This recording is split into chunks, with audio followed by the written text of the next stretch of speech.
ভোটারদের কাছে প্রচুর পজিটিভ সাড়া পেয়েছি, আমরা আশাবাদী। নির্বাচিত হওয়ার আগেই প্রশাসনিক ব্যাপারগুলোতে হস্তক্ষেপ শুরু করেছে।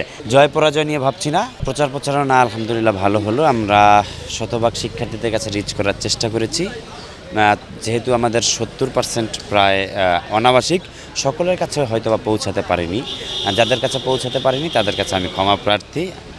আর আল্লাহর রহমতে আমাদের প্যানেলের যে বৈচিত্র্যতা এবং আমাদের যে যোগ্যতা, মেধার স্বাক্ষর রাখা যে প্রার্থীগুলো আছেন, আমার সকলের প্রার্থী মেধাবী, যোগ্যতা সম্পন্ন।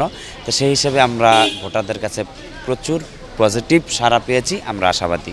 আচরণবিধি লঙ্ঘন যে হয়েছে এটা সুস্পষ্ট, কালকে এটা প্রমাণ হয়ে গেছে। আচরণবিধি লঙ্ঘন হয়েছে বলেই কিন্তু আমাদের নির্বাচন কমিশন কিন্তু এটা প্রতিহত করেছেন। ওয়ালটন এখন দেশের সীমানা পেরিয়ে পৌঁছে গিয়েছে 50টিরও বেশি দেশে।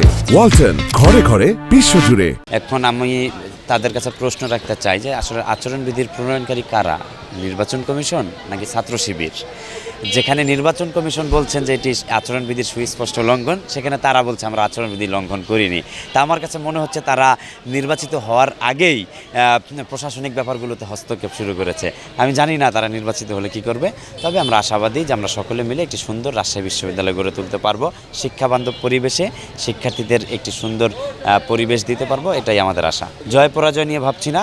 সেই ফার্স্ট ইয়ার থেকে, বিশ্ববিদ্যালয়ে ভর্তি হওয়ার পর থেকেই ফ্যাসিবাদের আমল থেকে ছাত্রদের পক্ষে কথা বলে নির্যাতিত এবং 5 আগস্ট পরবর্তী সময় ছাত্রদের পক্ষে নৈতিক চরিত্র ধরে রেখে কাজ করেছি, সামনেও করে যাব।